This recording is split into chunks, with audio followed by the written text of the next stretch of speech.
Bueno, vamos a comenzar el estudio de hoy, jueves 14 de noviembre. Jueves 14 de noviembre, cuando son las 20 horas con 8 minutos, vamos a comenzar el estudio de hoy. ¿Cierto? Una bendición poder compartir a través de los medios que Dios nos da, poder estar conectado a través de internet, a través de una plataforma y poder estar juntos, a pesar de que siempre decimos lo mismo, que de la distancia y de que cada uno quizás puede estar en su hogar. Una bendición poder compartir y enlazar este tiempo para poder dedicar un tiempo a estudiar la escritura. Es importante y en verdad que ha sido en lo personal de mucha bendición el hecho de poder haber compartir este estudio, porque igual para uno igual es un desafío y también es como un desafío a estudiar más, a estar ahí constantemente estudiando, pues ya sea para preparar, para compartir, siempre uno tiene que estar ahí yendo, como decimos, a la fuente, como dice la hermana Lice, ¿cierto? El evento, yendo a la fuente, al Señor, porque de Él proviene nuestra salida, de Él proviene lo que compartimos, no hablamos de acuerdo a lo que nosotros tenemos en nuestro corazón, hablamos de acuerdo a lo que escuchamos o oímos del Señor. Y es imposible oír del Señor si no estamos en comunión con Él. Así que damos gracias al Señor por poder compartir una vez más el estudio. Estamos en el libro de Juan. Hoy día vamos a compartir del capítulo 8, del versículo 13 al 20. Pero antes que nada vamos a orar y vamos a presentarnos delante de Dios y pedirle que nos bendiga. Que esta noche sea una noche igual donde podamos ser ministrados por el Espíritu Santo, ser bendecidos por el Señor y que la palabra pueda correr y bendecir nuestro corazón, nuestra vida. Creemos que la palabra produce algo y esta palabra tiene que producir algo en nuestro corazón. Así que vamos a orar y vamos a pedirle al Señor que nos bendiga, que nos hable y que nos ilumine con su Espíritu Santo para poder compartir lo que Él quiere que compartamos. Oramos al Señor. Padre, te damos gracias, Señor, por poder, Dios mío, estar junto a mi hermano. Gracias por cada uno de ellos, por sus hogares, por disponer sus corazones, Señor, a estudiar este tiempo, Señor, que dedicamos para ti, Señor, este tiempo que dedicamos para escucharte a ti, Señor, para recibir de ti, Dios mío, lo que anhela nuestro corazón, nuestra alma, lo que necesitamos, Señor. Tu palabra es como río, Señor, de agua viva que sacia nuestro corazón y necesitamos que esta palabra riegue nuestro corazón, nuestra vida. Ponemos todo delante de ti, delante, Señor, de tus pies, Señor, reconociendo de que no somos nada, Señor, solo barro en tu mano y que de ti proviene lo que bendice nuestras vidas. Háblanos, ministranos, Señor, y sobre todo consuela y toca nuestro corazón a través de tu palabra. Bendice cada uno de mis hermanos, Señor, que están conectados y aquellos que quizás van a ver el video, Señor, después en algún momento, que también puedan ser bendecidos por tu palabra. Gracias por este tiempo que podemos compartir. Bendícenos, Señor, en el nombre poderoso de Jesús. Amén. Amén. La semana pasada compartimos, ¿cierto?, un tema bien importante, Juan capítulo 8, versículo 12. Dedicamos todo el estudio a compartir, ¿cierto?, de ese versículo, que habla que Jesús, ¿cierto?, es la luz. Yo soy la luz del mundo, el que viene a mí no estará en tiniebla, ¿cierto?, sino que vendrá a la luz de la vida, ¿cierto? Hablamos de eso, de cómo el Señor era la luz, cómo el Señor iluminaba y hablamos todo el estudio de eso. Ya llevamos tiempo, como decimos, el otro día sacamos la cuenta, como 5 meses, ¿cierto? Estudiando el libro de Juan y nos queda todavía, vamos casi llegando a la mitad. Yo creo que nos falta un poco más de la mitad y, y yo creo que aún hay muchas cosas que el Señor quiere ministrarnos. Hoy día, como decíamos, vamos a leer del capítulo 8, del versículo 13 al 20. Así que voy a pedir si algún hermano puede leer desde el capítulo 8, 13 hasta el versículo 16. Y luego otro hermano que pueda leer del 16 al 18 y otro del 19 al 20. Ya, del 13 al 16. Entonces los fariseos le dijeron: tú das testimonio acerca de ti mismo, tu testimonio no es verdadero. Respondiendo Jesús les dijo: aunque yo doy testimonio acerca de mí mismo, mi testimonio es verdadero, porque sé de dónde he venido y a dónde voy, pero vosotros no sabéis de dónde vengo ni a dónde voy. Vosotros juzgáis según la carne, yo no juzgo a nadie. Y, y si yo juzgo, mi juicio es verdadero, porque no soy yo solo, sino yo y el que me ha enviado, el Padre. Amén. No sé qué más puede leer del 17 al 18. Y en vuestra ley está escrito que el testimonio de 2 hombres es verdadero. Yo soy el que doy testimonio de mí mismo, y el Padre que me envió da testimonio de mí. Yo voy a leer lo otro. Dice, ellos le dijeron, ¿dónde está tu padre? Respondió Jesús, ni a mí me conocéis, ni a mi Padre. Si a mí me conocieseis, también a mi Padre conoceríais. Estas palabras habló Jesús en el lugar de las ofrendas, enseñando en el templo y nadie le prendió porque aún no había llegado su hora. Tremendo estos versículos que leemos y es una continuación del versículo 12, ¿cierto? Hablamos y aquí está el versículo 12, dice otra vez Jesús le habló diciendo, yo soy la luz del mundo, el que me sigue no andará en tinieblas, sino que vendrá a la luz de la vida. Jesús empieza a enseñarles en el templo, Jesús está enseñando la palabra en el templo, está compartiendo de esto. Y el versículo 13, mientras Jesús le da esta tremenda enseñanza que compartimos y que estuvimos compartiendo, ¿cierto?, toda la clase pasada, luego aquí cuando Jesús empieza a hablar acerca de esto, se levantan los fariseos, se levantan los religiosos, los judíos, ¿cierto? Y empiezan como un poco a debatir con Jesús y empiezan a empezar a contender acerca de su mensaje. Entonces dice, los fariseos le dijeron, tú das testimonio acerca de ti mismo, tu testimonio no es verdadero. En ningún momento le dicen que no es la luz del mundo, ni cuestionan el mensaje que Jesús les diera en sí. No hablan de que Jesús verdaderamente no era una luz, sino que empiezan a cuestionar y empiezan a argumentar acerca de que el testimonio de Jesús no era verdadero. ¿Por qué no era verdadero? Porque para que un testimonio fuera verdadero se necesitaban 2 testigos, ¿cierto? No era suficiente que uno solo testificara, sino que para exponer un testimonio o para exponer una enseñanza o para exponer una causa, debían haber 2 testigos. Si venía solo un testigo, el testimonio, por más que fuera real, no se consideraba válido, no se consideraba un testimonio digno como de ser recibido. Por lo tanto, se rechazaba la causa. Un ejemplo, si yo cometía algún delito y venía un testigo y me acusaba delante de los jueces, solo un testigo, esa causa quedaba inválida porque debían ser para cualquier causa 2 testigos. Eso igual lo vamos a profundizar un poco, vamos a analizar 2 versículos que nos hablan acerca de eso. Pero entonces aquí, cuando Jesús está enseñándole a la multitud y mucha gente quizás escuchando el mensaje, la forma en la que los judíos se levantan para confrontar a Jesús es como que argumentando de que su testimonio no era real. ¿Por qué no era real? Porque él estaba dando testimonio acerca de sí mismo. Por lo tanto, su testimonio no era verdadero, él estaba hablando de sí mismo. Y lo que argumentan es que como que él estaba autoproclamándose una luz, que estaba como hablando como de su orgullo, como que en realidad estaba jactándose o exaltándose a sí mismo. Eso es lo que argumentan los judíos. Y es tremendo porque de aquí del versículo 13 en adelante nos vamos a dar cuenta de que Jesús empieza por más que él enseñaba y compartía con muchos discípulos que estaban escuchando el mensaje, el diálogo que Jesús tiene aquí no es con los discípulos, no se acercan ellos a debatir ni a escuchar, sino que él tiene aquí una pequeña discusión con los judíos que empiezan a argumentar y a tratar de confrontar y derribar los argumentos que Jesús estaba presentando, ¿cierto? Acerca de que él era la luz del mundo. Entonces, niegan a Jesús, ¿cierto? Como que él fuera, como que efectivamente fuera una luz, sino que vienen y dicen que su testimonio es falso, no es verdadero, porque él habla y da testimonio acerca de sí mismo.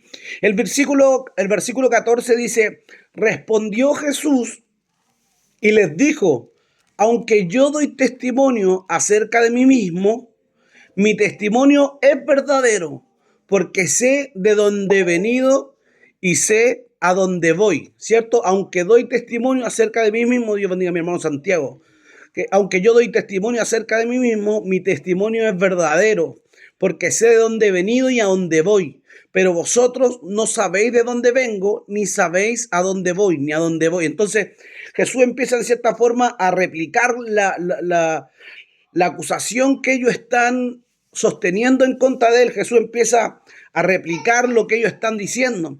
Y Jesús le empieza a decir, ¿cierto?, acerca de que su testimonio era verdadero porque él sabía de dónde venía. ¿Y de dónde venía? Él venía del Padre, de Dios procedía. Y hacia dónde iba, también iba hacia donde él, ¿cierto? Ese era el mensaje o la procedencia de Jesús, lo que ellos no alcanzaban a comprender, lo que ellos no alcanzaban a captar, de que aunque Jesús, ¿cierto?, hablaba acerca de sí mismo, él sabía de dónde venía y hacia dónde iba. Ellos no sabían de dónde venía Jesús, ni mucho menos sabían a dónde iba. Y sabe que hay algo que igual es importante, porque aunque Jesús él mismo daba testimonio a sí mismo, el testimonio de Jesús es verdadero, porque no era solo un hombre dando testimonio, no era solo un hombre hablando, no era solo un hombre enseñando algo, sino que era el Dios hecho hombre. Por lo tanto, como era el Dios encarnado, su testimonio o su enseñanza era verdadera, ¿cierto? ¿Por qué? Porque Él es el testigo fiel y Él es el testigo verdadero. Aunque Él fuera el único que diera testimonio, ¿cierto?, él no era cualquier testigo, era el Dios hecho hombre, ¿cierto? Y a excepción de cualquier hombre, Jesús tenía una procedencia divina, por lo tanto, su testimonio era verdadero. Como decimos, él era el fiel y el verdadero. Vamos a ver un versículo que está en el libro de Apocalipsis, capítulo 3, versículo 14. Apocalipsis, capítulo 3, versículo 14.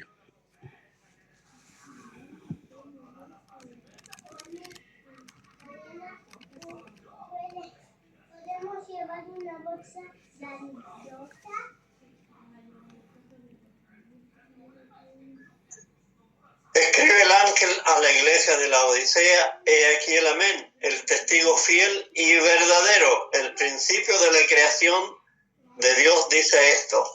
Amén, ¿cierto? Escribe al ángel de la iglesia de la Odisea, he aquí el amén, el testigo fiel y verdadero, el principio de la creación, dice esto. Entonces, ¿quién era el que estaba dando testimonio aquí? Como dice en el libro de Apocalipsis, el testigo fiel, el amén, ¿cierto? El testigo fiel, el amén, el principio de la creación, dice esto. Ese era el que estaba hablando con los judíos. La palabra apocalipsis viene del griego y quizás como un dato agregado, la palabra apocalipsis en el griego es apocalipsis y significa quitar el velo. Eso es lo que significa apocalipsis o apocalipsis, ¿cierto? Mover el velo, quitar el velo.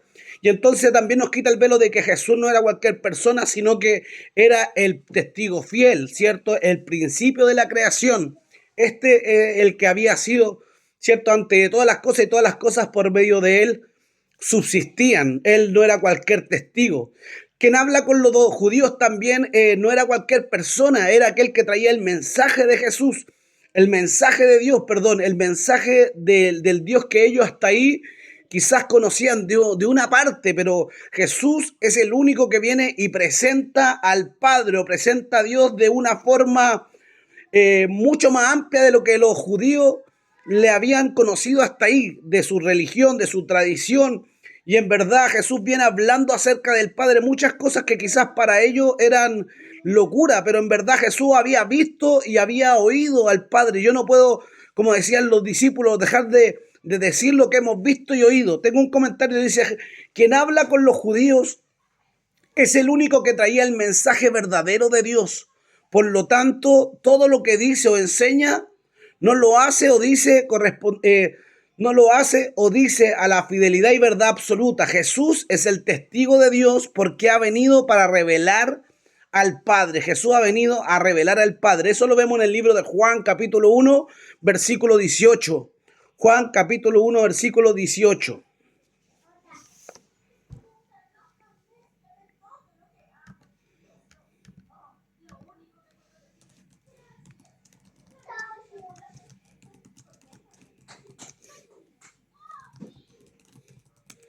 Juan capítulo 1, versículo 18.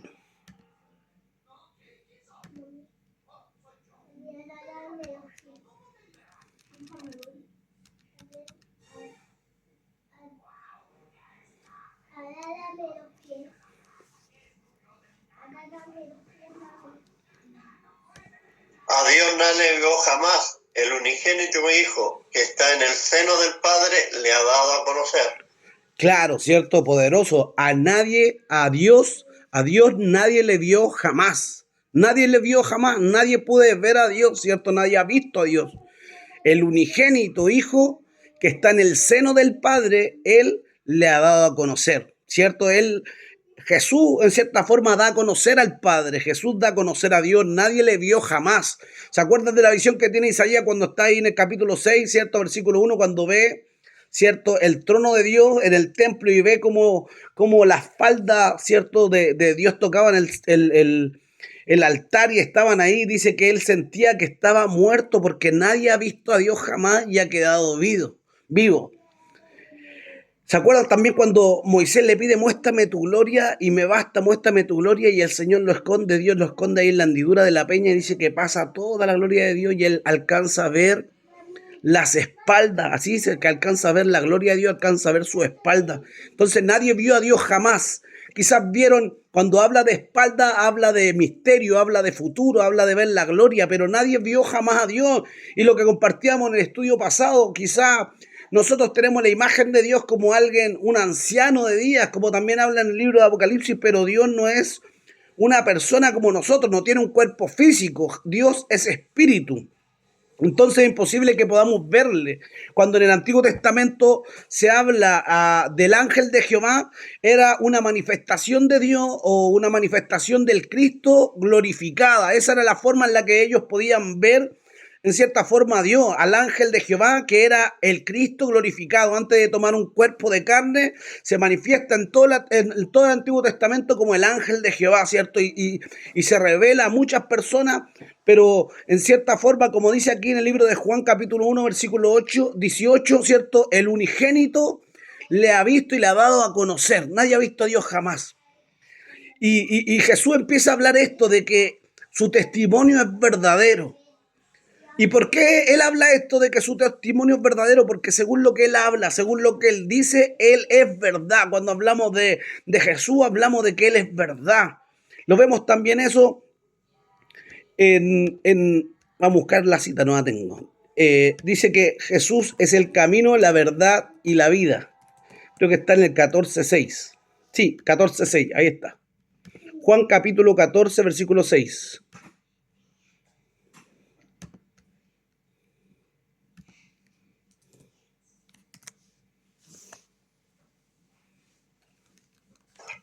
Jesús le dijo, yo soy el camino y la verdad y la vida.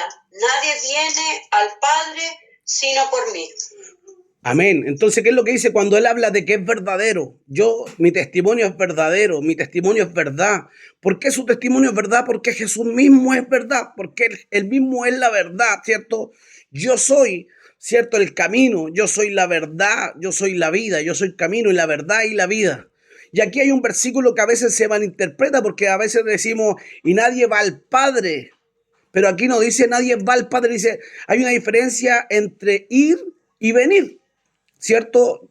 Yo puedo ir a comprar o ir a otro lugar, pero es diferente cuando yo digo venir, vienen hacia mí.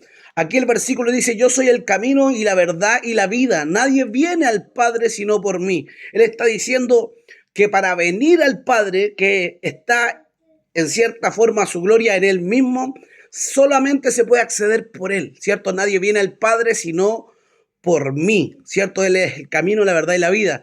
Y el otro día también compartimos acerca de esto, que hay una enseñanza que habla de que las tres puertas que estaban en el tabernáculo, ¿cierto? Jaderech, el camino, la entrada hacia el tabernáculo, el camino hacia el tabernáculo, Jaderech, el camino, la verdad, Jaemet, ¿cierto? Que era la entrada al segundo, al lugar santo, ¿cierto? Del tabernáculo, la verdad se llamaba.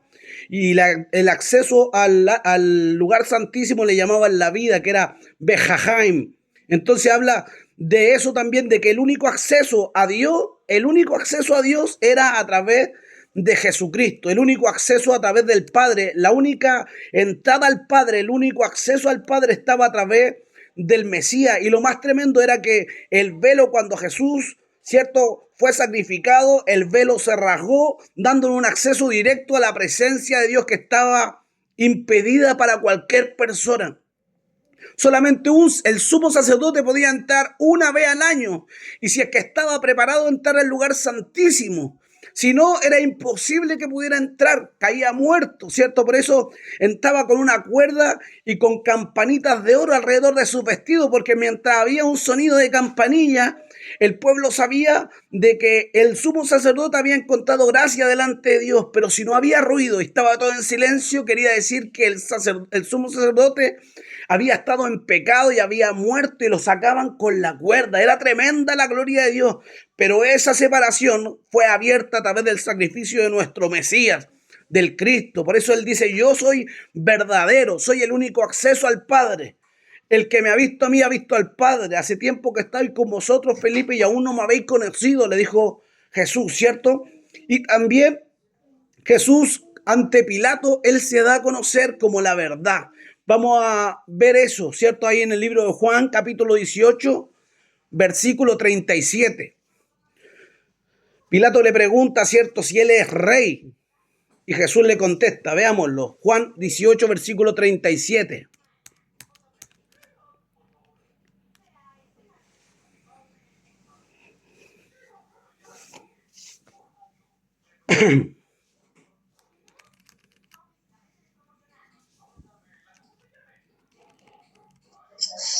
$18:37. Le dijo entonces Pilato, luego, ¿eres tú rey? Respondió Jesús, tú dices que yo soy rey. Yo para esto he nacido y para esto he venido al mundo, para dar testimonio a la verdad. Todo aquel que es de la verdad, oye mi voz. Todo aquel que es de la verdad, ¿cierto? Todo aquel que es de la verdad, todo aquel que es de Dios, oye mi voz, yo para esto he venido, ¿cierto? Para dar testimonio de la verdad. Jesús estaba hablando, ¿cierto?, de la verdad, ¿cierto? De que Él era en cierta forma la verdad, de que su testimonio es verdadero y para esto Él había venido al mundo, para traer, para anunciar, para traer testimonio de la verdad. Todo aquel que era de la verdad, ¿cierto?, oía su voz. Entonces Jesús vino a eso, ¿cierto?, a traer verdad y a verificar y a respaldar de que su testimonio era verdadero. Cuando decimos que Él vino a traer la verdad, también Él vino a romper el imperio del enemigo, el imperio de Satanás, que era un imperio de mentiras, ¿cierto? Que era un imperio, todo lo contrario al reinado de Cristo. Y vemos eso de que Jesús vino a romper, ¿cierto?, el ministerio de Satanás en el libro de Juan capítulo 8, donde estamos, pero en el versículo 44. Jesús empieza a debatir también con los judíos.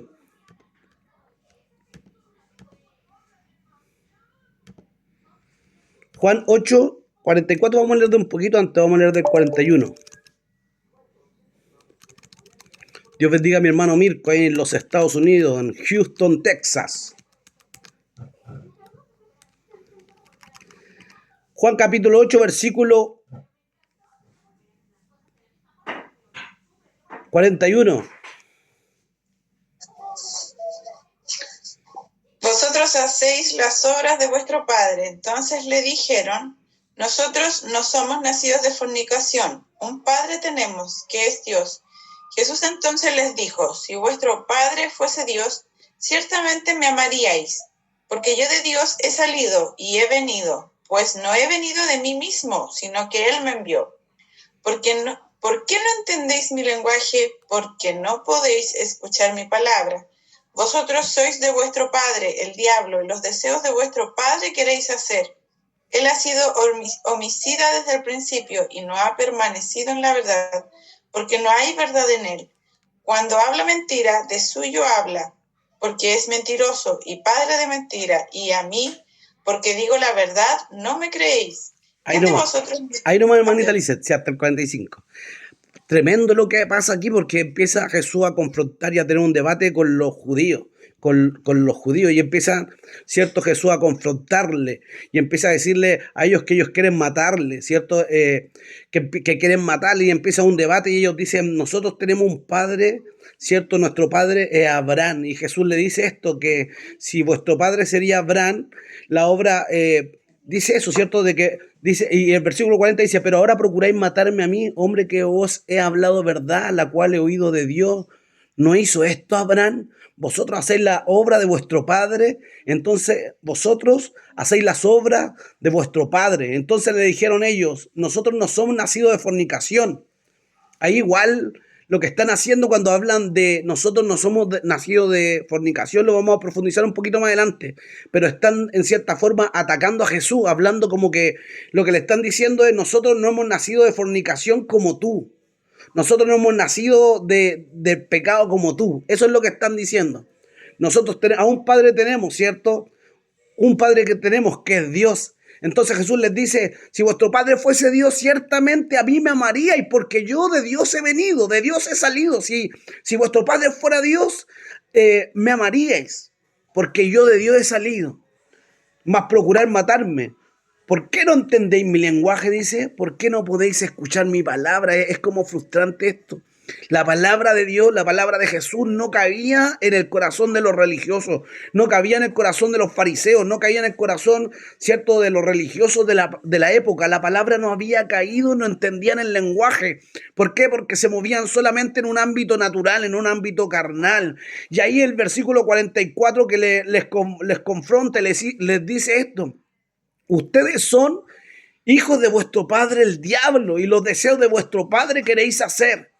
Él ha sido homicida desde el principio y no ha permanecido en la verdad. ¿Por qué les dice esto? Porque verdaderamente ellos, ¿qué querían? Querían matar a Jesús. Por eso Él les dice, ustedes quieren hacer los deseos de su padre, vuestro padre es el diablo, Él ha sido homicida desde el principio.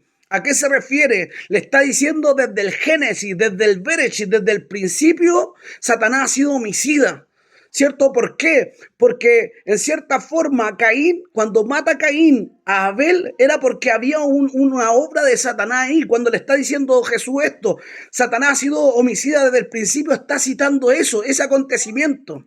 ¿Y por qué Caín mata a Abel? Vamos de nuevo al Génesis capítulo 3, versículo 15-16, cuando viene la promesa mesiánica, cuando decimos que Dios le da una palabra a Adán y a Eva, que de su descendencia iba a venir el Mesías, que le iba a dar un golpe mortal a Satanás, lo que el enemigo pensó que era uno de los dos hijos de la mujer, uno de los dos hijos del matrimonio, iba a ser el Redentor. Satanás pensaba que Abel iba a ser el hijo del Redentor, que Abel iba a ser el que iba a darle el golpe mortal, que Abel iba a ser el Mesías. El enemigo no esperaba que tanto tiempo se demorara la venida del Mesías. Él lo tomó literal, ¿cierto? ¿Y qué es lo que dice? Que Satanás vino y se apoderó de Caín. Caín vino y mató a Abel, ¿cierto? Y el enemigo dijo, aquí se rompió la línea mesiánica, aquí se rompió la línea del Mesías. Aquí no va a venir un redentor, nadie me va a dar un golpe mortal. Pensó que el plan de Dios se había roto y por eso aquí Jesús le dice, Satanás ha sido homicida desde el principio, desde el Génesis. Pero ¿qué es lo que ocurrió? Aunque Caín mató a Abel, Dios se suplió un nuevo hijo, un nuevo descendiente y ahí nace Set, que quería decir sustituto. Dios seguía teniendo un plan y la línea del Mesías vino a través de Set. El enemigo siempre trató de impedir la venida del Mesías. El enemigo siempre trató de impedir que Jesús viniera, que viniera el Redentor, porque sabía que el Redentor le iba a quitar el imperio de la muerte. Por eso Jesús le dice aquí a los fariseos, y no estaba mintiendo, porque ellos querían matarle, estaban teniendo una actitud homicida, querían matarle. ¿Por qué? Porque eran hijos de Satanás, ¿cierto? Él ha sido homicida desde el principio. Luego sigue diciendo Jesús, él ha sido homicida desde el principio y no ha permanecido en la verdad, porque no hay verdad en él, como cuando engaña a Adán y Eva, ¿cierto? No había verdad, habló mentira, ¿cierto? Cuando habla mentira, de suyo habla de sí mismo, porque es padre de mentira, ¿cierto? De él proviene la mentira, Satanás es padre de mentira, porque no hay verdad en él. Cuando habla mentira, de suyo habla, porque es mentiroso y padre de mentira. Pero a mí, porque digo la verdad, no me creéis. Es tremendo. La palabra, la verdad no hallaba cabida en los fariseos, en los religiosos. ¿Por qué? Porque tenían una conducta, estaban siendo guiados por el enemigo, estaban cegados voluntariamente y el enemigo está usándolo para tratar de romper el plan de Dios, para tratar de romper, ¿cierto?, el propósito de Dios a través del sacrificio de su Mesías. Por fuerza quería quitarlo, pero en realidad Dios tenía un plan y tenía que cumplirse. Poderoso lo que podemos compartir. Cuando Él confronta a los religiosos, les dice esto: ustedes son hijos de vuestro padre el diablo. Ellos que decían ser hijos de Abraham y ser hijos de Dios y olvidarse de que habían sido esclavos. Jesús los confronta, le dice: ustedes son hijos de vuestro padre el diablo y los deseos de vuestro padre queréis hacer. Tremendo. Dice, nadie había llegado a conocer a Dios de la forma en que Cristo lo mostró. Por eso el mensaje más completo y profundo sobre lo que Dios es se llama Hijo. El Hijo es quien le da a conocer. Eso lo vemos en el libro de Hebreos capítulo 1 versículo 2. Hebreos capítulo 1 versículo 2.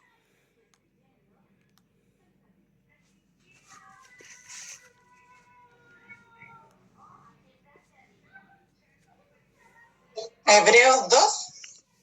1, 2. Hebreos capítulo 1 versículo 2. En estos postreros días nos ha hablado por el Hijo, a quien constituyó heredero de todo y por quien asimismo hizo el universo. Sí, amén. Hasta el versículo 3, hermanita Lizeth, por favor.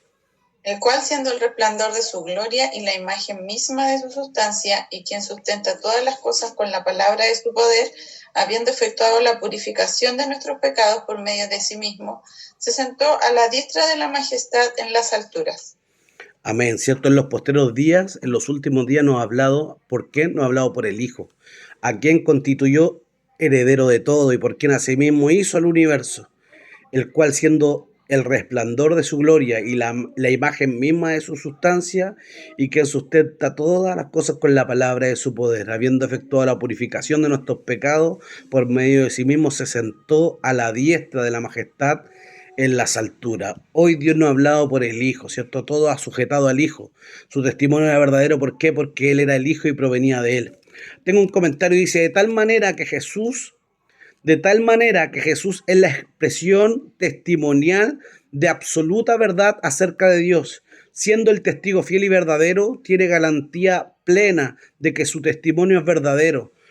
Lo es porque sabe de dónde procede, de dónde vino, del seno del Padre, de la Santísima Trinidad, haciéndose hombre y manifestándose como tal entre los hombres. Pero también lo sabe porque conoce a dónde vuelve, al mismo lugar de donde procede. Luego de haber realizado la obra que le fue encomendada, Jesús sabía, conocía de dónde venía y a dónde iba. Por tanto, conocía también lo que se relacionaba con su obra, que incluían sus palabras y su hecho. Él tenía plena de conciencia de quién era, en modo que cuando afirma que es la luz verdadera, debía ser tenido en consideración y aceptar sus palabras en verdad. Aunque ellos ponían en duda que la enseñanza de Jesús, ¿cierto? Aunque ellos ponían en duda voluntariamente la enseñanza de Jesús, ellos en el fin sabían de que efectivamente Jesús era la luz, de que Jesús provenía de Dios, de que Jesús venía del Señor. Eso lo vemos, ¿cierto?, en el libro de Juan capítulo 3, versículo 2. Y no sé si algún otro hermano puede leer Juan capítulo 1, versículo 11. Un hermano puede leer el Juan capítulo 3, versículo 2 y 1, 11.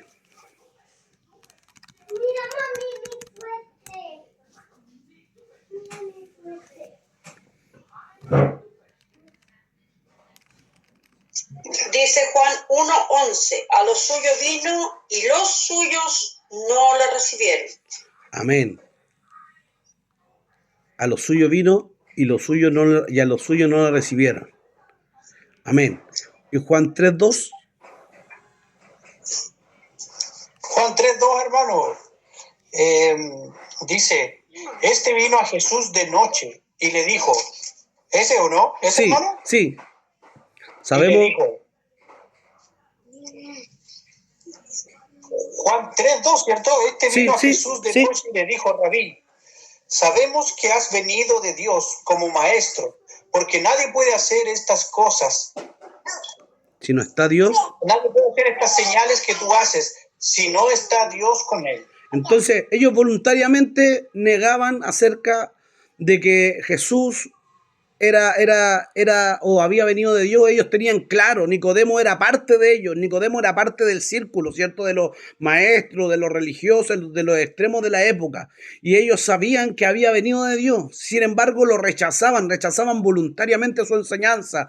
Por eso el versículo que leía a mi pastora decía, ¿cierto? Que a los suyos vino y los suyos no le recibieron, ¿cierto? Pero dice también el versículo siguiente, dice, mas a los que le recibieron, a los que creen en su nombre, les dio potestad o les dio autoridad de ser llamados hijos de Dios. Estos no nacieron de voluntad de sangre, ni voluntad de carne, ni de voluntad de varón, sino de Dios. Amén. Entonces, aunque estos voluntariamente lo rechazaron, a los que sí le recibieron les dio la autoridad de ser llamados hijos de Dios. Estos nacieron del Espíritu, estos provienen de Dios. Volvemos al versículo 15 del capítulo 8:15. Dice, vosotros juzgáis según la carne, yo no juzgo a nadie. Para los judíos Jesús no era más que una persona común. Ellos rechazaban voluntariamente de que él fuera el Mesías, lo rechazaban, ¿cierto? No creían su mensaje, lo rechazaban, porque era mucho para ellos, aunque veían las señales, aunque veían los milagros, aunque escuchaban y quedaban atónitos con su sabiduría, voluntariamente habían decidido rechazarle, ¿cierto? Pero Jesús no, y aunque ellos juzgaban, Jesús no venía a juzgar. Dice que Jesús les confronta y les critica porque ellos les juzgaban o juzgaban según la carne. Estudiamos unos capítulos atrás igual acerca del juicio de la mujer, ¿cierto? Ellos juzgaban humanamente cuando traen a la mujer adúltera, trayéndola sola a ella, no trayendo al hombre, ¿cierto? Entonces ellos juzgaban humanamente según la carne, pero Jesús decía que él no juzgaba a nadie. Jesús no vino para juzgar, ¿cierto? Sino que vino para salvarnos. Ellos juzgaban de tal manera de que apartaban y rechazaban a los samaritanos, rechazaban a los publicanos, rechazaban a los pecadores, hacían acepción de personas, ¿cierto? ¿Por qué? Porque se creían quizá en una condición de santidad mayor, que todo esto a ellos les contaminaba. Pero Jesús, muy por el contrario, compartía con estas personas y por eso lo criticaban. Podemos ver eso, está en el libro de Marcos, capítulo 2, versículo 16. Ellos rechazaban a los gentiles, rechazaban a los publicanos, rechazaban a los samaritanos. Y Jesús se acercaba y compartía con todas estas personas. Marcos 2, 16 y algún hermano que lea Lucas 15, 2.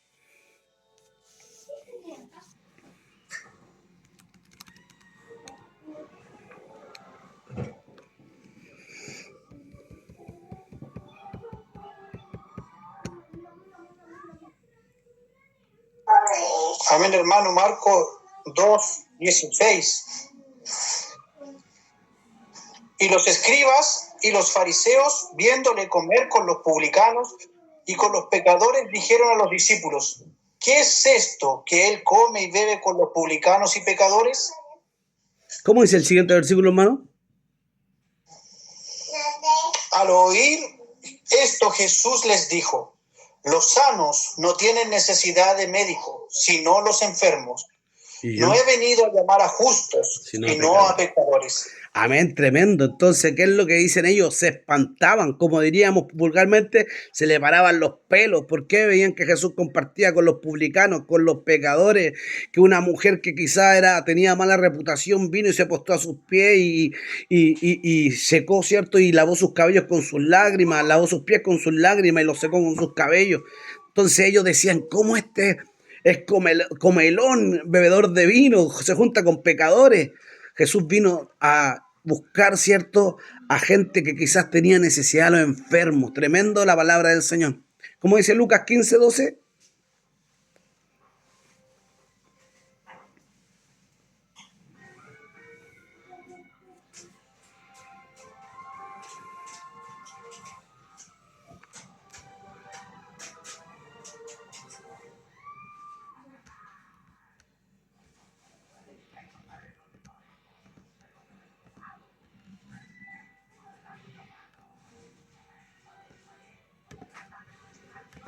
Yo lo leo, dice así.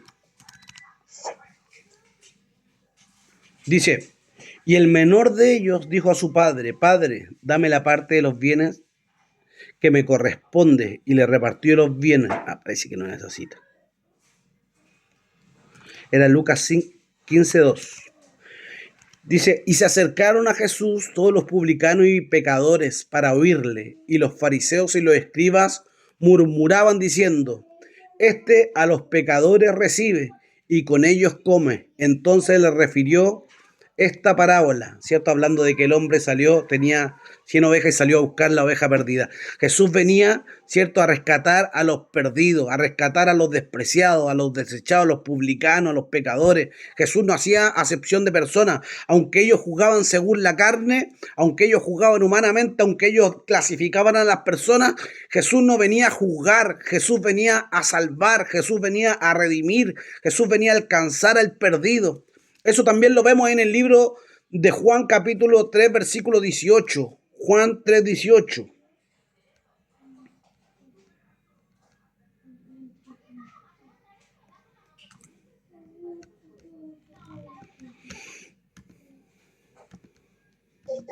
El que en él cree no es condenado, pero el que no cree ya ha sido condenado porque no ha creído en el nombre del unigénito Hijo de Dios.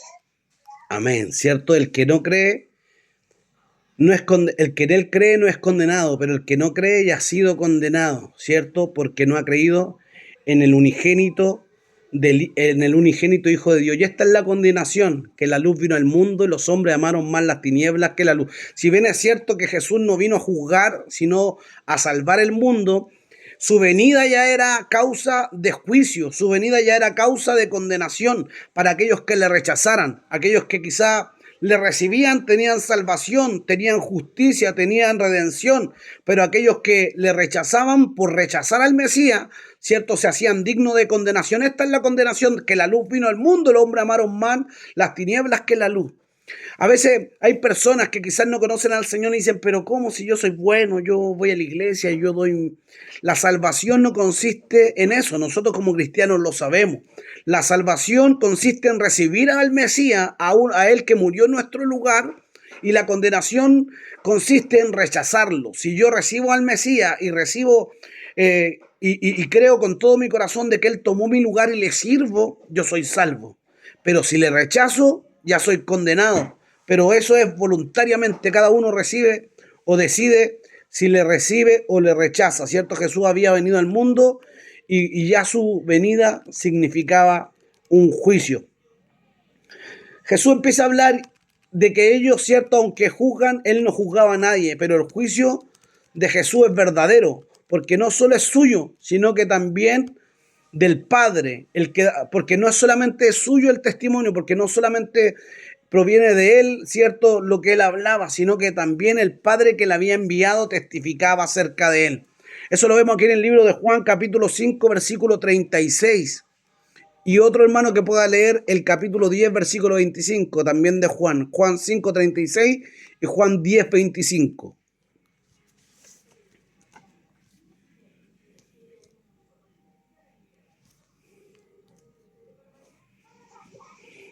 Yo tengo mayor testimonio que el de Juan, porque las obras que el Padre me dio para que cumpliese, las mismas obras que yo hago, dan testimonio de mí, que el Padre me ha enviado. Amén. Su testimonio entonces era verdadero. ¿Por qué?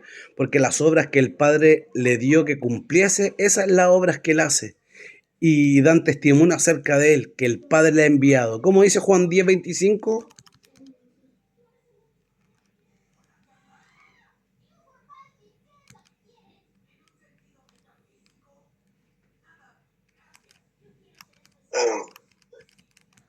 Jesús le respondió, os lo he dicho, y no creéis las obras que yo hago en nombre de mi Padre, ellas dan testimonio de mí. Amén. ¿Cierto? Las obras que Jesús hacía, las obras que Dios le había encomendado, el mensaje que Él traía, no era un mensaje de su propia cuenta, sino que Él hacía todo lo que el Padre le había encomendado. Y esas obras que el Padre le habían encomendado eran las que daban testimonio acerca de Él. Y recordemos que también Dios habló muchas veces testificando de que Él era su Hijo, ¿cierto? Y estaba también profetizado. Jesús ha hecho todo cuanto el Padre le ha dicho y ha mandado, de modo que las obras también son testimonio. En Juan 5:19 dice, respondió Jesús Y les dijo, de cierto os digo, no puede el Hijo hacer nada por no puede el Hijo hacer nada por sí mismo, sino lo que ve hacer al Padre, porque todo lo que el Padre hace, también el Hijo lo hace igualmente. Él actuaba de acuerdo a lo que veía o a lo que el Padre le había encomendado. ¿Cierto? En Juan 17:7 dice, ahora han conocido, Juan 17:7, dice, ahora han conocido que todas las cosas que me has dado proceden de ti. Nuevamente, la relación vinculante de la deidad ante el Padre y el Hijo aparecen en esta frase, en la que Jesús con toda naturalidad habla de un testimonio conjunto entre Él y el Padre. Yo y el Padre que me envió. Por esa razón no estaba solo, ni en la enseñanza, ni en las obras, porque ambos están eternamente unidos. Su testimonio no era solo de Él, su testimonio no era solamente que, como decían los judíos, Él hablara de sí mismo, sino que el Padre era quien daba testimonio de Él. El Padre también lo respaldaba con las obras que Él hacía porque el Padre le había encomendado y el Padre también hablaba a través de Él. Ellos estaban estrechamente unidos. Dice, por esa razón no estaba solo, ni en la enseñanza ni en la obra, porque ambos están eternamente unidos. Son realmente dos, pero son inseparables. Ambos están unidos en todo cuanto es propio de la deidad, indivisibles en aquello en que subsisten, de la manera que la mente expresa lo que piensa por la palabra, de esta manera que el pensamiento se expresa a través de la palabra. La mente no puede manifestarse sin la palabra y esta no puede existir sin la mente. Así es en el seno de la deidad. El Padre quedaría sin expresión si le faltase el verbo y el verbo no existiría sin la mente del Padre que lo expresa. Por eso habla de el unigénito, porque es único en su naturaleza divina. El enviado de Dios, el Mesías, el Cristo, tiene la misma, como habíamos visto en otros estudios, la misma autoridad del Padre, porque son uno mismo, ¿cierto? Son uno mismo. Es tremendo eso, ¿cierto? Así como la mente no puede expresar su pensamiento sin la palabra tampoco puede expresar o manifestarse sin la mente. Volvemos al capítulo 5, versículo 17. Jesús nuevamente sigue compartiendo, sigue debatiendo con ellos, ¿cierto? Con los judíos. Dice, y en vuestra ley está escrito que el testimonio de dos hombres es verdadero. Aquí Jesús empieza a hablar eso, de que el testimonio para que fuera real, para que fuera considerado verdadero, tenía que venir por dos hombres. Y aquí Jesús empieza a hablar de que son dos los que dan testimonio acerca de él, ¿cierto?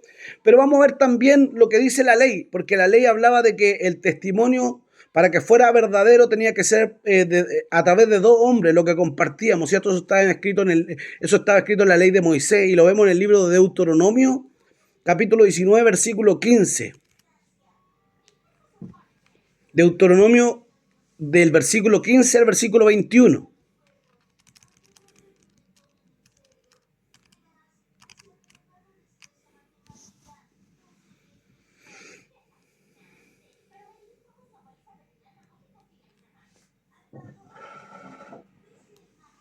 ¿19, 21?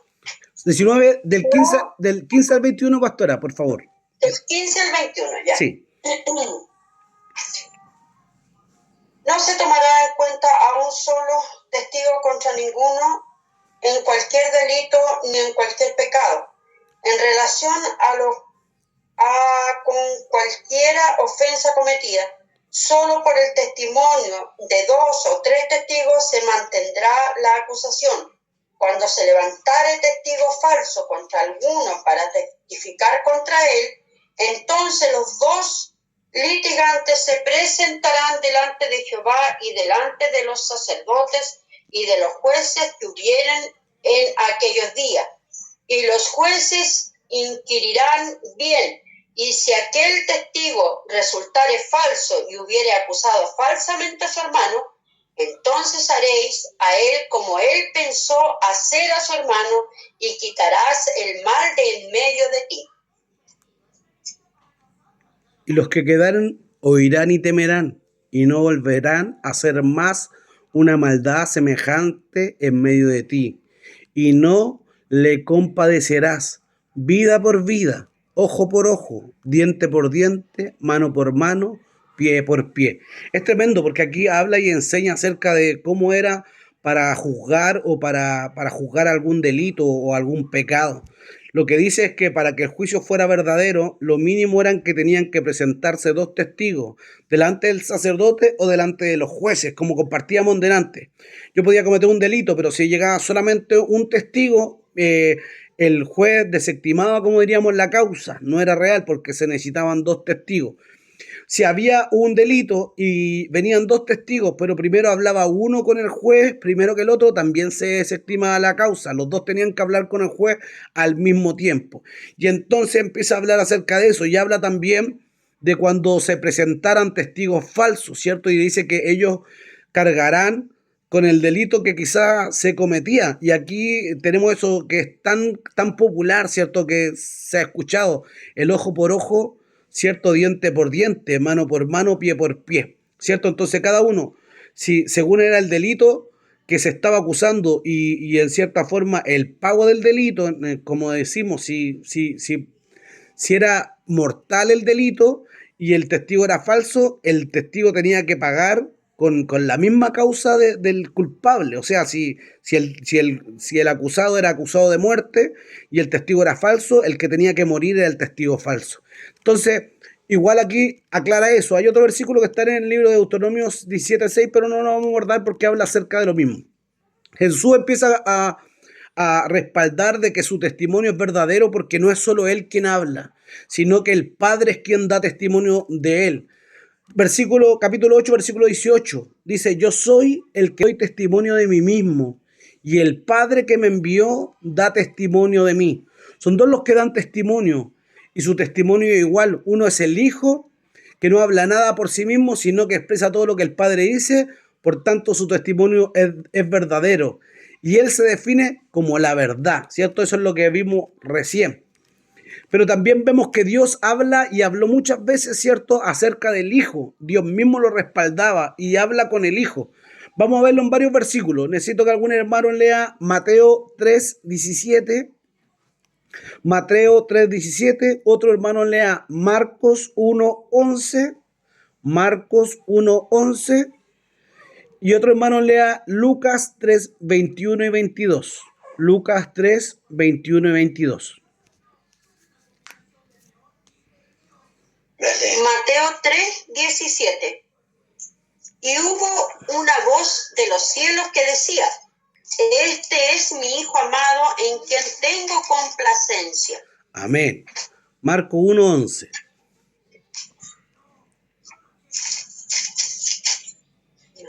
Marco 1:11. Y vino una voz de los cielos que decía: tú eres mi Hijo amado, en ti tengo complacencia. Lucas 3:21 y 22.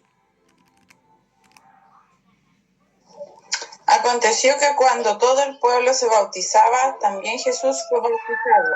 Y orando, el cielo se abrió y descendió el Espíritu Santo sobre él en forma corporal como paloma.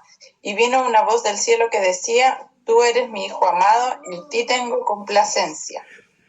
Entonces vemos en estos tres versículos que Dios habla acerca de su Hijo, ¿cierto? Él es quien también está dando testimonio de Él y habla con Él. Tú eres mi Hijo amado, no dice Él es mi Hijo amado, está hablando directamente con su Hijo y está dando testimonio acerca de Él. Como le dijo a Juan, que sobre quien descendiera la paloma, ese era el Mesías, ¿cierto? Ese era el Cristo, el ungido. Y tenemos todos estos versículos donde escuchamos una voz audible, se escuchó una voz audible en todos los que estaban presentes, el Padre dando testimonio acerca de su Hijo, pero también de manera profética Dios anuncia, ¿cierto?, acerca de su Hijo, En el libro de los Salmos, capítulo 2, hay un versículo que dice: yo publicaré el decreto, Jehová me ha dicho, mi Hijo eres tú, yo te engendré hoy. Pídeme y te daré por herencia las naciones, ¿cierto? Salmos capítulo 2, tremendo. Y Juan capítulo 1, versículo 14, dice: y aquel verbo fue hecho carne y habitó entre nosotros, y vimos su gloria como del unigénito del Padre, lleno de gracia y de verdad. Ahí habla, ¿cierto?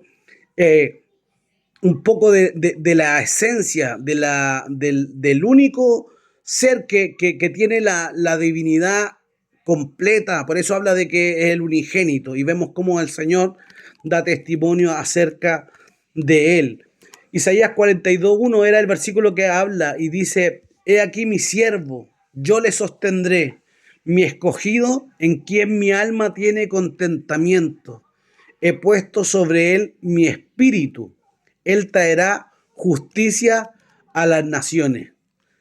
Siempre el Padre dio testimonio acerca de su Hijo. Siempre el Padre dio testimonio acerca de su Mesías, que Él sería su Hijo. Y aunque Juan testificaba y aunque la voz del Padre, eso daba un respaldo para que se considera su testimonio como un testimonio verdadero, porque no era solo Él quien daba testimonio de sí mismo, sino que el Padre era quien también daba testimonio de Él. Juan capítulo 8, versículo 19.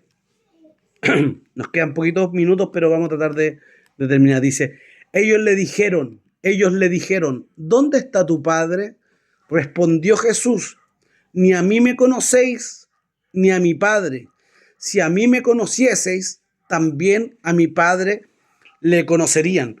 Como Jesús empieza a argumentar y empieza a hablarle acerca de su Padre, de que Él es la verdad y no tienen cómo refutarle, empiezan directamente a atacar a Jesús. Le preguntan: ¿dónde está tu Padre? ¿Por qué? Porque ellos sabían de la condición de Jesús, que no era un hijo natural de José. Eso los religiosos de la época lo sabían. Nosotros la otra vez compartimos acerca de eso, ¿cierto? De que Jesús nació, como diríamos, de un matrimonio no concretado, ¿cierto? José y María estaban desposados, ¿cierto? Y hablamos de ese proceso de desposorio que era tan importante como el matrimonio, ¿cierto? José había desposado. ¿En qué consistía esto? Consistía que el novio pagaba la dote por la novia al padre de la novia y ellos seguían viviendo separados. El novio se iba a la casa de su padre, preparaba un hogar. Y luego de que ya tenía el hogar preparado, después de pasar un tiempo, él iba a buscar a la novia y la hacía su esposa. Pero el proceso desde que él desposaba a la mujer ya eran considerados matrimonio. Si ella estaba con otro hombre, era considerado adulterio. Y en ese proceso de desposorio fue cuando el Espíritu Santo viene y concibe a María. Entonces Jesús no era hijo directo de José, porque aunque estaban desposados, ¿cierto? Él no la había conocido aún. ¿Cierto? No habían consumado el matrimonio y el Espíritu Santo cubre a María y concibe del Espíritu. Entonces cuando ellos empiezan a hablar, le dice: ¿dónde está tu padre? Porque Jesús no tenía un padre terrenal, no había un padre humano. Su padre era divino, su padre, él fue concebido por el Espíritu Santo, y entonces eso es lo que ellos empiezan a usar.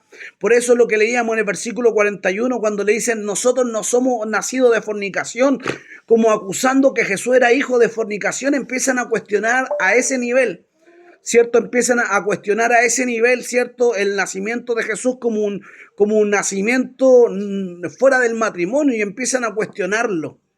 Y entonces cuando ellos empiezan a cuestionar, ¿cierto?, el nacimiento no natural de Jesús o fuera del matrimonio, como considerando lo que era un hijo del adulterio, un hijo de fornicación, él le responde esto, le dice: ni a mí me conocéis, ni a mi Padre.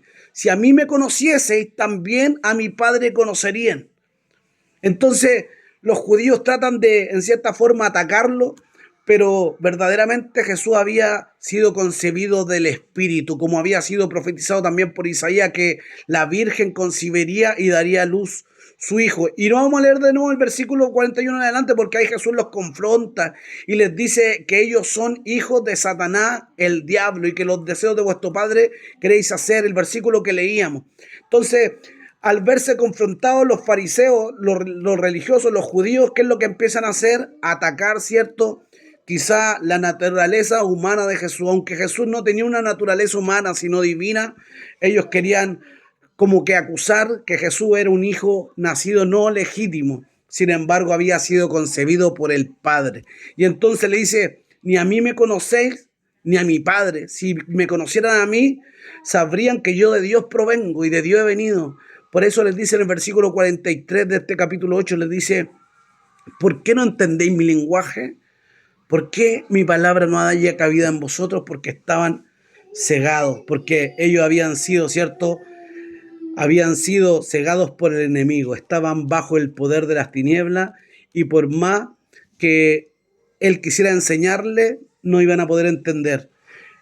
Primera de Corintios capítulo 4, versículo 14 dice, pero el hombre natural no percibe las cosas del Espíritu, porque para él son locura y no las puede entender, porque han de discernirse espiritualmente. Ellos estaban cegados por su sistema religioso, sus tradiciones, sus prejuicios que tenían contra el maestro. Y vemos que un judío convertido pudo decir después de un tiempo, como dice en 2 Corintios capítulo 4, versículo 6, porque Dios que mandó que de las tinieblas resplandeciese la luz, el que resplandeció en nuestros corazones para iluminación del conocimiento de la gloria de Dios en la faz de Jesucristo. El apóstol Pablo, un judío religioso, un fariseo de fariseos, uno que fue instruido a los pies de Gamaliel, viene y dice esto, porque Dios que mandó que de las tinieblas resplandeciese la luz, es el que resplandeció en nuestro corazón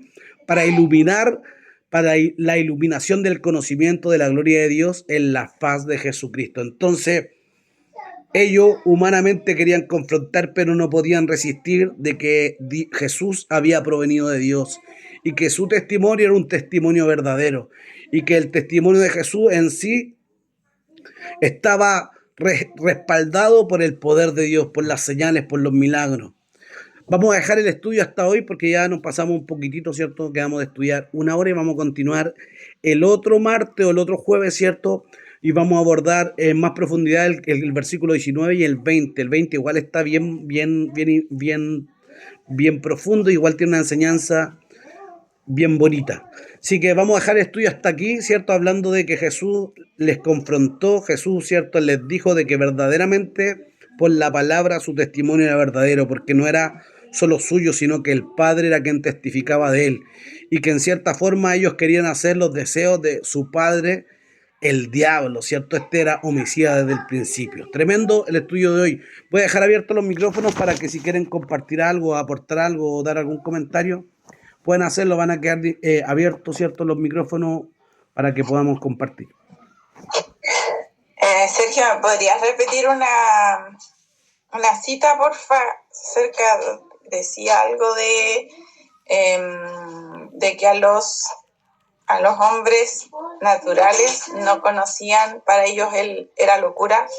En 2 Corintios 4:6. Yo anoté, está silenciado tu micrófono. Yo anoté que dijiste 1 Corintios 4:14, pero no me coincide. En 2 Corintios 4:6, esa porque Dios que mandó de las tinieblas resplandeciese. Espérame. No esa. Espérame. A ver. No. ¿Qué hijo? Está en 1 Corintios 2:14.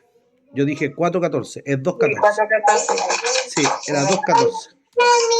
1 Corintios 2:14, pero el hombre natural no percibe las cosas que son del Espíritu de Dios, porque para él son locura y no las puede entender porque se han de discernir espiritualmente.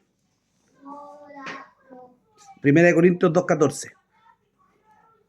Ahí dejo abiertos los micrófonos para que compartamos, ¿cierto? Para que den algún comentario del estudio, lo que quieran compartir, ¿cierto?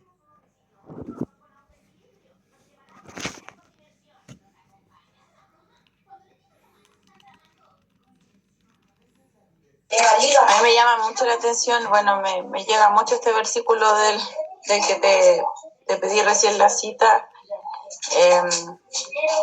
Muchas veces cuando uno es joven y toma malas decisiones o quiere buscar, por decirlo de alguna forma, pololo fuera de la iglesia, fuera de la casa del Señor, nos pegamos los porrazos sabiendo lo que dice la palabra del Señor, sabiendo lo que... Y también yo recuerdo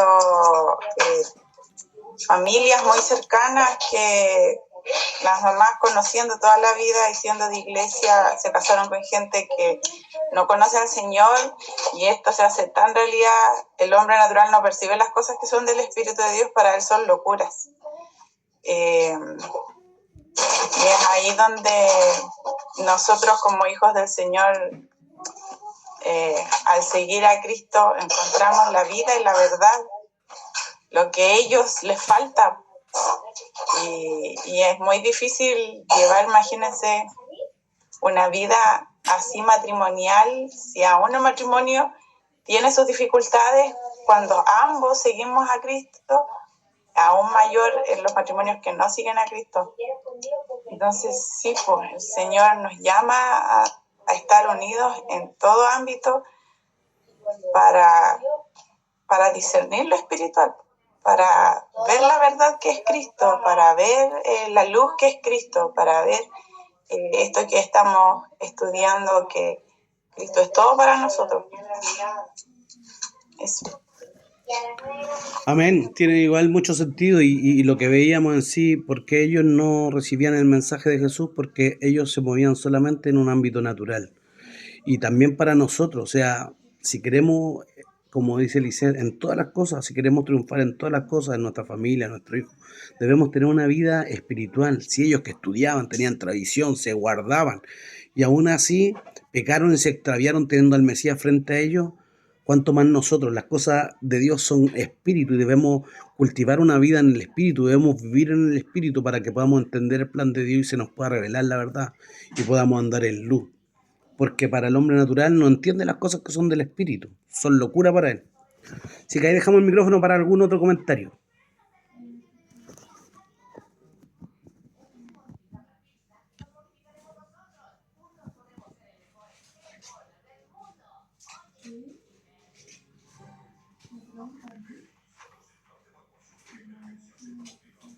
Pastor.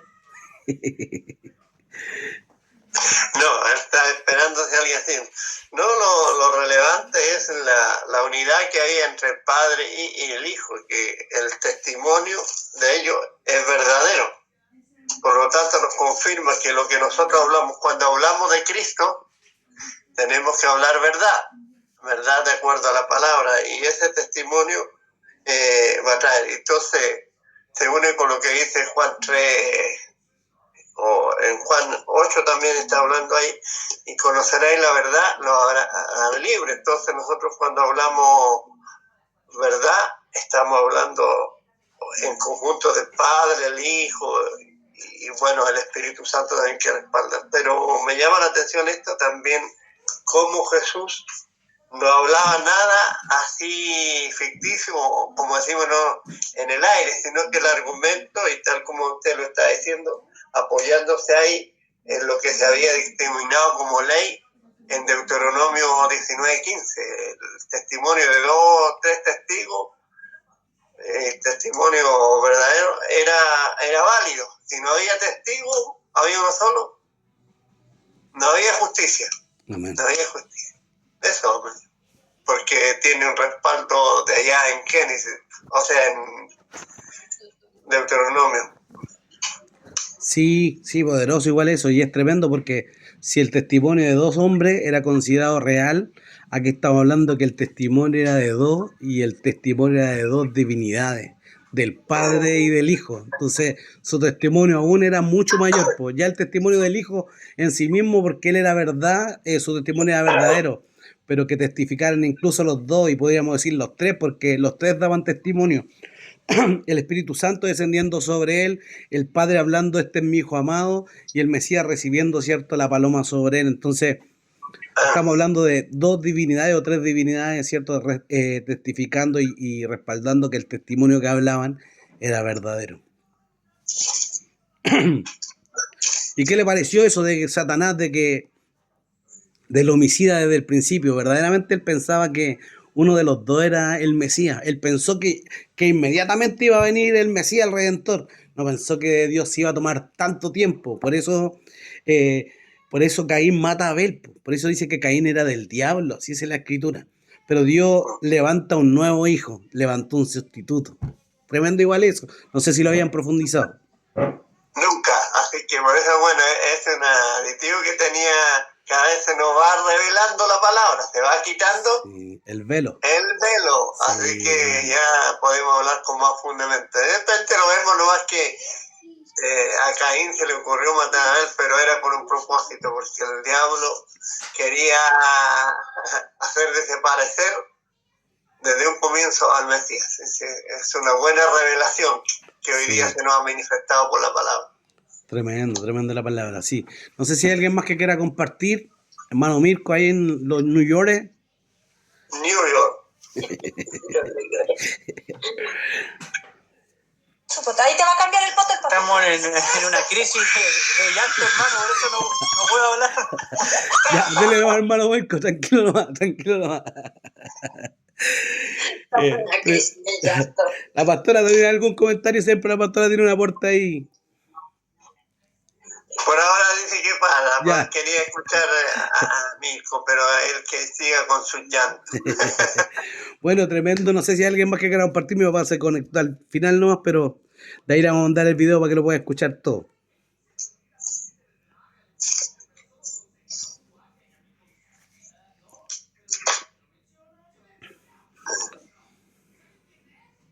Sí, buenas noches a todos. Disculpen que estaba trabajando y llegué un poquito más tarde. Pero después voy a ver el video, lo voy a escuchar. Un saludo cariñoso para todos, Pastor y su esposa y todas las demás personas que están participando. Bueno, ya tenía mucho. Bueno, disculpa por no haber saludado primeramente, dimos nuestra opinión, pero bienvenido hermano José, es un placer de verlo. Ver también a hermano Mirko allá, así que lo bendecimos. Amén. Muchas gracias. Amén, pastor, envíenos bendición ahora del estudio de hoy. Pues. Envíenos bendición, pastor, del estudio de hoy. Ponga la bendición ahí usted que está con el micrófono para que nos envíen bendición y desde ya pueda ser bendecido este estudio en nosotros y todos los que puedan escucharlo, ¿cierto? Buen Dios y Padre Celestial, te adoramos por esta recepción que ha tenido el estudio de hoy. Jesús. Todos los hermanos que se han conectado, Señor, desde sus hogares. Tú hoy, a través de estos medios, permite que la enseñanza de tu palabra llegue a nuestros hogares. Amén. Ayúdanos a aprovechar estas instancias, Señor, no solamente para oír y escuchar al hermano hablar, sino es para crecer, para, como decíamos, y él hacía referencia a Apocalipsis, se nos ha quitado el velo en algunas cosas y tú sigues revelando tu palabra.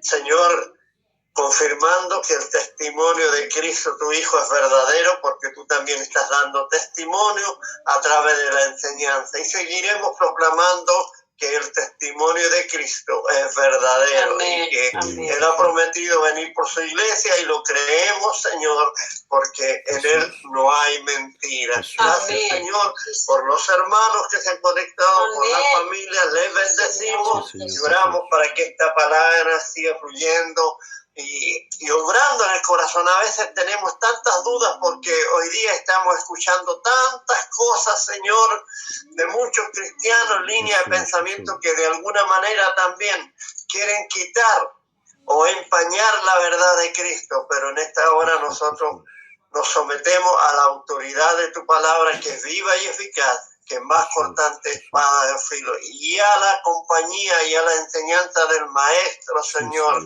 a través de tu Espíritu Santo. Tú bendice al hermano Sergio para que nos traspase, Señor, esta enseñanza. Ayúdanos para ponerla por obra, Señor, y que sigamos predicando en este tiempo tan confuso la verdad.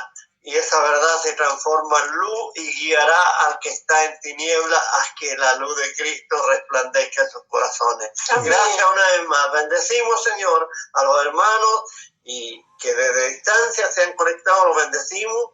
Y te damos gracias por este tiempo de aprendizaje. En el nombre de Jesús. Amén. Amén. Amén, Señor. Amén. Dios les bendiga. Dios les bendiga. Amén, gracias, pastor. Muchas Amén, gracias. Dios le bendiga mucho, Dios le bendiga mucho. Encargamos la oración por el hermano Mirko, se cambió de ciudad, ahora está en Texas, Houston. Y si bien Dios proveyó de una casa donde él pueda establecerse con su familia, necesita un trabajo, así que estemos orando por él para que Dios pueda abrir una puerta de trabajo y también pueda abrir un lugar donde ellos puedan congregarse ahí en Houston. quizás está difícil el tema migratorio y todo, pero nosotros nos regimos por otra economía, nos regimos por otras leyes, nosotros somos del reino de los cielos y somos de los que arrebatamos las promesas.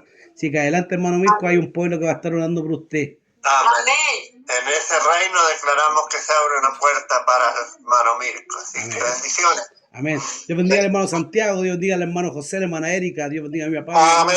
Dios les bendiga mucho. Dios bendiga a todos. Dios bendiga mucho. Chao, chao, Adiós. saludos, pastora. Chao, hermano Hernán, Dios le bendiga mucho. Amén. Chao, chao. Amén. Bendiciones. Chao, chao, chao, chao. Pastores. Nos vemos el domingo. Nos vemos, Dios le Amén. bendiga mucho. Gloria a Dios. Volvea para Texas, Santiago, para... Amén, bendiciones. Dios le bendiga mucho. Amén. Bendiciones. Chao, hermanito Santiago. Un abrazo. Saludos a la hermanita Elena. De Bendiciones. la comuna más opulenta de Chile. Dios te bendiga. Chao, chao, chao.